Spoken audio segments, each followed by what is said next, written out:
नमस्कार, money matrix forum पे आप सभी का स्वागत है। आज के हमारे वीडियो में हम डिस्कस करेंगे दिवाली के फेस्टिवल को और दिवाली के फेस्टिवल में बनने वाली जो प्लैनेटरी पोजीशन है उसको और उसके शॉर्ट टर्म में क्या क्या इम्प्लीकेशंस रहते हैं। यही हमारे वीडियो का आज का टॉपिक रहेगा। आप हमारे इस चैनल को लाइक, शेयर या सब्सक्राइब जरूर करें और इस वीडियो को ज़्यादातर लोगों के बीच में शेयर करें ताकि उन्हें मालूम पड़े कि जो हमारे वैदिक परंपरा में जो त्योहार मनाए जाते हैं आखिर उनके पीछे के कुछ साइंटिफिक रीजंस रहते हैं, वो क्या रहते हैं। तो आइए शुरू करते हैं आज का वीडियो।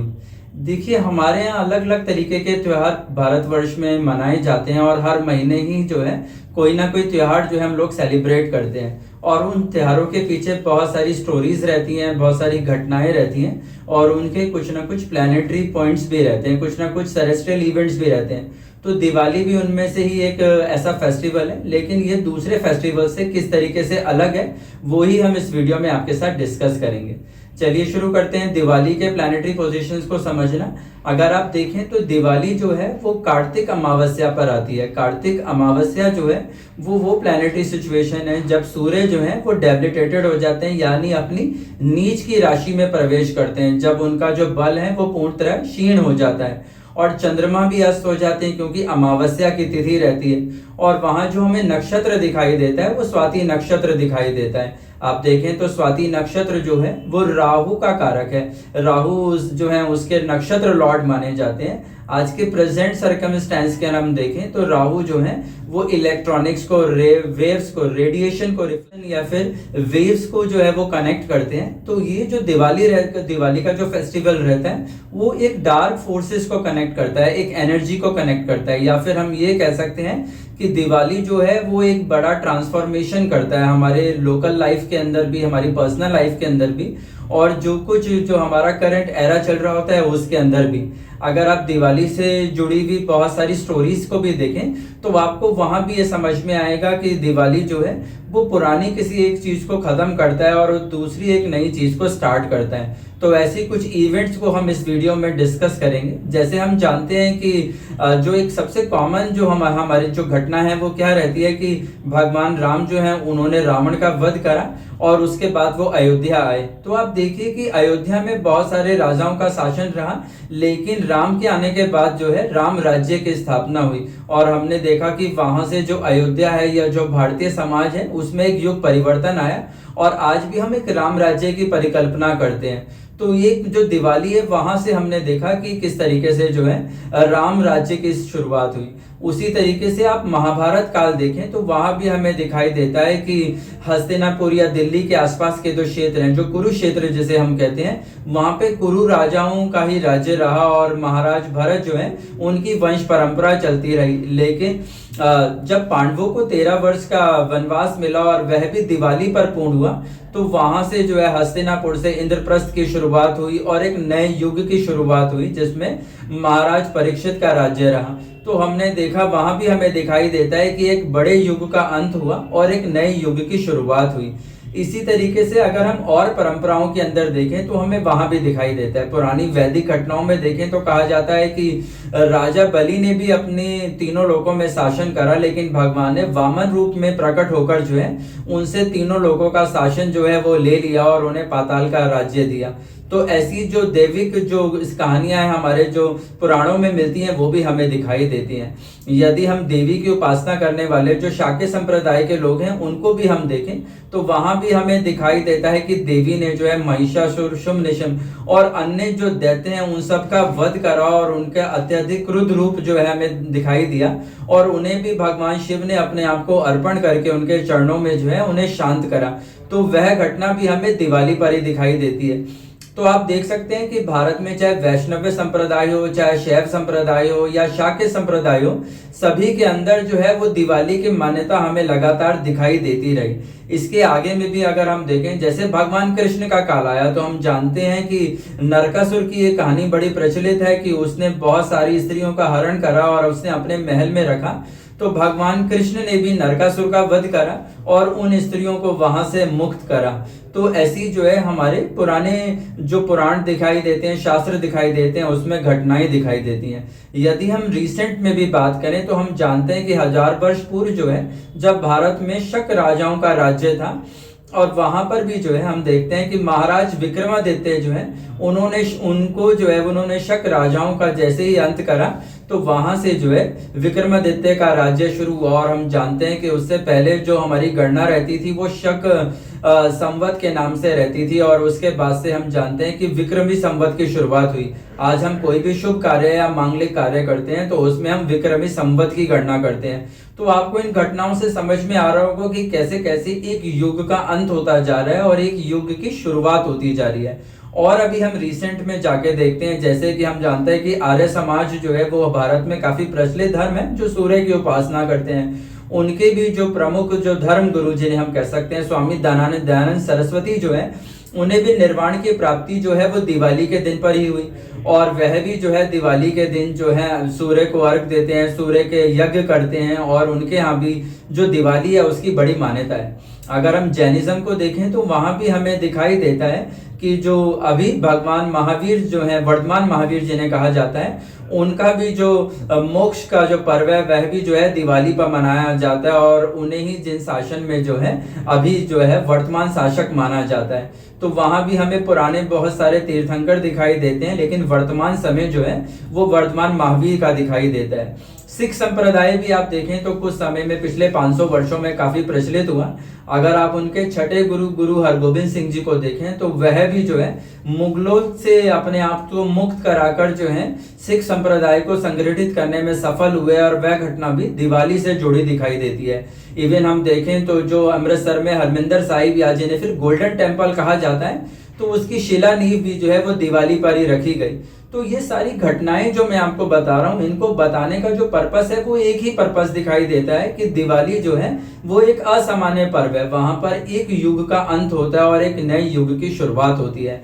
यदि इस बार की दिवाली को भी हम देखें तो यहाँ पर भी हम देखते हैं कि जो सूर्य है वो हमें स्वाति नक्षत्र के अंदर दिखाई देते हैं, लेकिन दिवाली जो है इस बार हम 24 अक्टूबर 2022 को मना रहे हैं, जहां पर हमें मंगल का प्रभाव भी दिखाई देता है। अगर आप देखें तो यहाँ पर जो चंद्रमा है वो मंगल के नक्षत्र में दिखाई देते हैं, चित्रा नक्षत्र में दिखाई देते हैं। अब चित्रा नक्षत्र जो है वो रिसर्च का कारक है, रिकंस्ट्रक्शन का, रीडेवलपमेंट का कारक है। जीवन में जो कंस्ट्रक्शन का रूल है उसको हमें दिखाई देता है। अगर हम वर्तमान अभी समय में देखें तो आपको इस समय में दिखाई दे रहा होगा कि हमारे बहुत सारे पौराणिक मंदिर जो हैं उनका जीर्णोद्धार किया जा रहा है। वहां पर बड़े बड़े कॉरिडोर्स बनाए जा रहे हैं। आप देख रहे हैं जैसे अभी हमने सुना कि महाकाल में महाकाल लोक कॉरिडोर बनाया गया, बाबा केदारनाथ धाम का कॉरिडोर बनाया जा रहा है, या फिर अयोध्या में राम मंदिर का भी जो निर्माण काल है वो भी इसमें हमें दिखाई दे रहा है। तो जो चंद्रमा है वो अभी चित्रा नक्षत्र में दिखाई देते हैं। तो यह नक्षत्र जो है वो काफी कुछ रिकंस्ट्रक्शन और रीडेवलपमेंट को डिनोट करता है।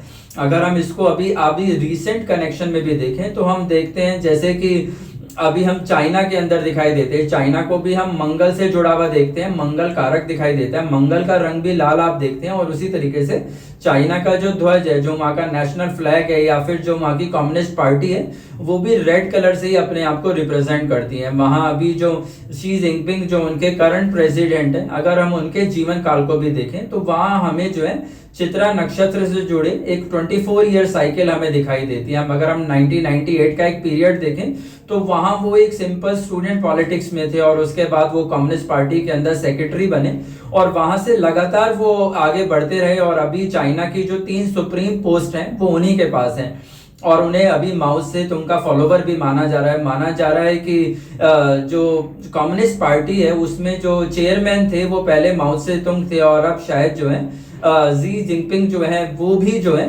उसके सेकंड जो है वो चेयरमैन बन सकते हैं। हालांकि चित्रा नक्षत्र में जो ये घटना है इसको हम देखते हैं तो यहाँ पे 24 ईयर का साइकिल हमें कंप्लीट होता दिखाई देता है।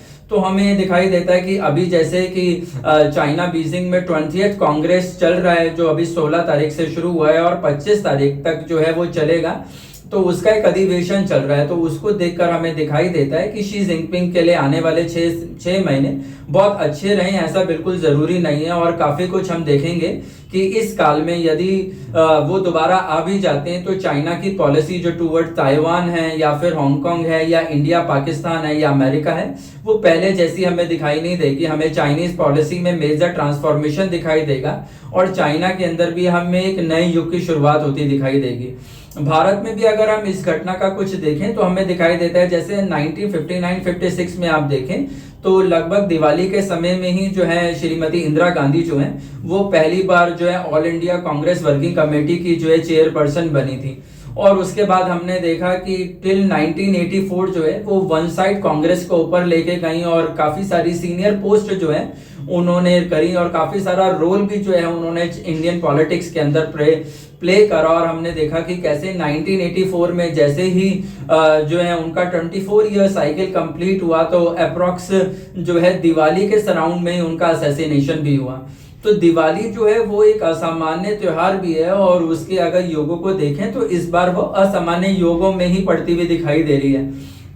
एक चीज हम और भी देखते हैं कि दिवाली का जो फेस्टिवल रहता है वो हिमालय रीजन का और बे ऑफ बंगाल के लिए भी काफी एफ्लेक्टेड सा पीरियड हमें दिखाई देता है। अगर हम कश्मीर की तरफ देखें या लद्दाख की तरफ देखें तो वहां भी हमें मेजर इंसिडेंट्स जो दिखाई दिए, जैसे 1962 का हमें वॉर दिखाई दिया, वो भी हमें दिवाली के सराउंड में ज्यादा दिखाई दिया। या फिर जो वहां पर हमें बड़े अर्थक्वेक्स दिखाई दिए जिनमें लाखों लोगों की जान गई, वो भी दिवाली के समय में दिखाई है, क्योंकि सूर्य जो है वो नीच राशि में रहते हैं और राहु एक इल्यूजन क्रिएट करते हैं और चंद्रमा जो है वो काफी जो है वीक स्थिति में रहते हैं। तो ये भी एक बड़ा कारण है जो एक बड़े डिप्रेशन या एग्रेशन को क्रिएट करता है। इसी तरीके से हम अगर बंगाल में जाएं या कलकत्ता में जाएं या वहां पर भी साइक्लोन्स को देखें, या फिर एक पुरानी घटना भी हम देखते हैं जिसमें लगभग 20,000 छोटे छोटे शिप्स जो हैं 1737 में जो है वो एक बे ऑफ बंगाल में डूब गए थे। तो वो भी हमें दिवाली के समय पर ही दिखाई दिया। तो दिवाली के समय पे हिमालय की तरफ जाना या फिर समुद्र या बे ऑफ बंगाल की तरफ जाना जो है वह भी जो है थोड़ा सा रिस्की रहता है। तो आप ऐसी अगर यात्राएं करते हैं दिवाली के समय तो उसकी तरफ आप काफी ध्यान दें। हम देखते भी हैं कि हम दिवाली के समय भी आप नोटिस करें तो केदारनाथ बद्रीनाथ द्वार जो है वो कपाट बंद हो जाते हैं। अभी भी आप देखें तो 27 अक्टूबर को जो भैया दूज है वहां पर ये कपाट जो है बंद हो जाते हैं, जबकि इनके खुलने के समय निश्चित नहीं है, वह मुहूर्त से ही खुलते हैं, लेकिन इनके कपाट बंद होने के समय निश्चित है, क्योंकि वहां पर जाना जो है वो हाईली रिस्की।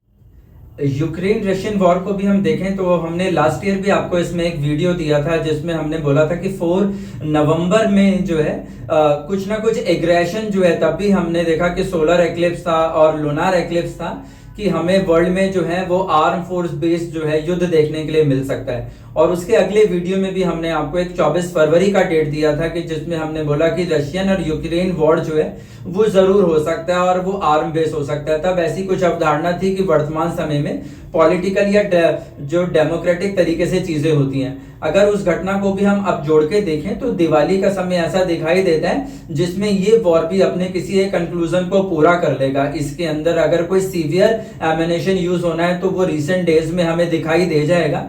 अदरवाइज हमें इस वॉर का भी क्लोजअप जो है वो इसी दिवाली से आने वाले 3 से 4 महीने तक, या हम कह सकते हैं लगभग 11 जनवरी तक जो है हमें इस वॉर का क्लोजअप भी देखने के लिए मिल जाएगा। तो उसको लेकर भी अगर आपके फॉरेन ट्रेवल्स हैं या इसमें आपका कोई बिजनेस या इन्वेस्टमेंट जो है अफेक्ट करता है तो आप उसकी भी प्लानिंग कर सकते। सभी को दिवाली की हार्दिक शुभकामनाएं। ये दिवाली जो है वो आपके लिए आपके परिवार के लिए शुभ रहे और इसमें सभी प्रकार की उन्नति अब अपने जीवन में प्राप्त करें और जो कुछ रिसर्च हमारे से आपको मिलती है वह सब भी आपके लिए बड़ी फलदायी हो, ऐसी मेरी मंगल कामना है। हमने एक वीडियो और भी बनाया है कि ये दिवाली किस मुहूर्त में जो है वो मनाना चाहिए और कौन कौन सी पूजाएं हैं जो उनको करना चाहिए, उसकी भी हमने एक विस्तृत चर्चा करी है। तो आप हमारे चैनल पे उन वीडियोस को भी जरूर देखें और उसका भी जरूर लाभ उठाएं ताकि आपकी जो दिवाली है वो आपके लिए धन धान्य पर संपूर्ण हो और आपके जीवन में नए उत्कर्ष को जन्म दे। ऐसी मेरी शुभ भावना है। नमस्कार।